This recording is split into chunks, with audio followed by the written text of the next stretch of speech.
বাড়িতে কে কে আছে আর? ভালো না লাগলে ক্লাস থেকে বেরিয়ে যাও। ভালো লাগছে বলেই তো বসে আছি স্যার। তোমাকে চুপ করে থাকতে বলছে, তুমি চুপ করতে পারছো না? পাচ্ছি না কেন? ডিস্টার্ব হচ্ছে? না না, একদম না। তাহলে প্রবলেমটা কোথায়? হ্যালো, নিজে পড়াশোনা করানো তো অন্যকে ডিস্টার্ব করছো কেন? এবার তো বাকি সবাই ডিস্টার্ব হচ্ছে, আর তুমি ডিস্টার্ব হচ্ছে না। আমি তোমার সঙ্গে কথা বলছি, তুমি ওর সঙ্গে কথা বলছো কেন? আমি ওর সাথে কথা বলছি, আপনি আমাকে বলছেন কেন? কলেজটা পড়াশোনা করার জায়গা, এসব করার জায়গা নয়। আরে আমি তো আমার কাজটাই করছি, আপনি নিজের কাজটা ছেড়ে আমাকে ডিস্টার্ব করছেন কেন? প্রফেসরদের সঙ্গে উল্টোপাল্টা কথা বলা তোমাদের একটা ফ্যাশন হয়ে গেছে না?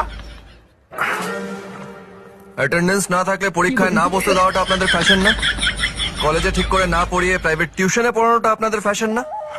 পয়সারা স্টুডেন্টদের মাথায় তুলে রাখার, গরিব স্টুডেন্টদের ছুড়ে ডাস্টবিনে ফেলে দেওয়াটা আপনাদের ফ্যাশন না?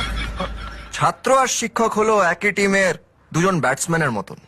রান নিতে গেলে দুজনকে একসাথে দৌড়াতে হবে, না হলে রান আউট।